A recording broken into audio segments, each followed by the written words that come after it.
Bitget থেকে যে কোনো ডলার সেল করা একদম ইজি। প্রথমে মোর অপশানে একটা ক্লিক করতে হবে। মোর অপশানে ক্লিক করে পিটুপিতে একটা ক্লিক করতে হবে। পিটুপিতে ক্লিক করার পরে সেলে একটা ক্লিক করতে হবে। সেলে ক্লিক করার পরে কত টাকা মতো সেল করব সেটা এখানে টাইপ করে কনফার্ম করতে হবে। একটা সেলার ট্রাস্টেড দেখে সেলারে একটা চয়েস করে নিতে হবে। আমি এনার কাছে সেল করব, ঠিক আছে। তো অ্যামাউন্টটা ম্যাক্স করব, ঠিক আছে। 1127 টাকা 55 পয়সা এটা ক্রেডিট।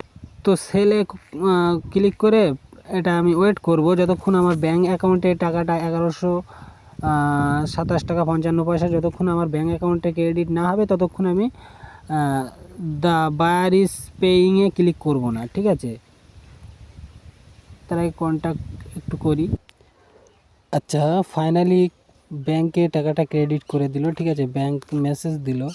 তো যতক্ষণ পর্যন্ত ব্যাংক ক্রেডিটের মেসেজ না দেবে ততক্ষণ মানে আই রিসিভে ক্লিক আই কনফার্ম রিসিভে ক্লিক করবেন না, ঠিক আছে। যতক্ষণ না পর্যন্ত ব্যাংক থেকে ব্যাংক চেক করে নিয়ে তারপরে যে টাকাটা দিয়েছে সামনের পার্সেন্ট তারপরে আই কনফার্মে ক্লিক করতে হবে, ঠিক আছে। তো আই কনফার্মে ক্লিক করে মেলে কোড দেবে, তোরা গুগল অথেন্টিকেটর কোডটা বসিয়ে দিয়ে কনফার্ম করে দিলে এটা রিলিজ হয়ে যাবে। কনফার্মে ক্লিক করলে গুগল অথেন্টিকেটর কোডে আর